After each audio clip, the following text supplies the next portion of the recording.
అత్యాశ కుందేలు. ఒకప్పుడు ఒక చిన్న అందమైన అడవి ఉండేది. ఆ అడవిలో 2 కుందేళ్ళు స్నేహంగా ఉండేవి. వాటి పేరు చింటూ, మింటూ. ఒకరోజు చింటూ, మింటూ దగ్గరకు ఇంకొక కుందేలు వచ్చింది. ఆ కుందేలు పేరు బిట్టు. ఇప్పుడు 3 కుందేళ్ళు స్నేహితులయ్యాయి.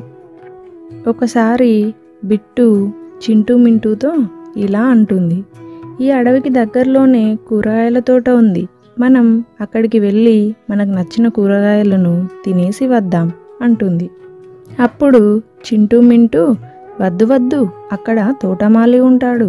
మనల్ని చూస్తే అంతే సంగతి, బాగా కొడతాడు.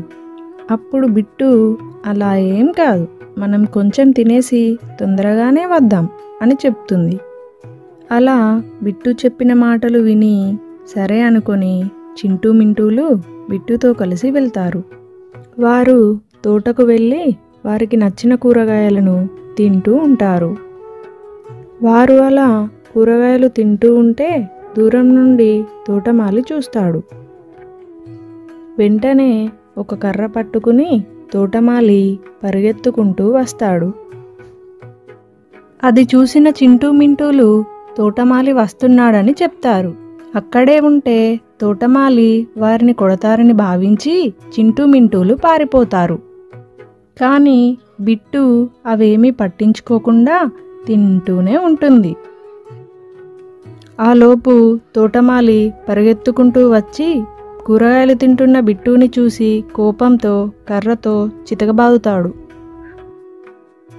తోటమాలి అలా బాగా కొట్టేసరికి నొప్పిని భరించలేక కన్నీళ్లు పెట్టుకుంటుంది బిట్టు.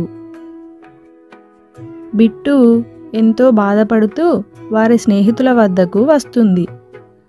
బిట్టు ఏడుస్తూ వారి స్నేహితులతో ఇలా అంటుంది, మీరు ఎంత చెప్పినా వినకుండా అలా నేను చేసిన పనికి నాకు తగిన శాస్తి జరిగిందని తన తప్పు తెలుసుకుంది బిట్టు. ఇక్కడ బిట్టుకి తన అత్యాశ వల్ల తనకే హాని జరిగింది.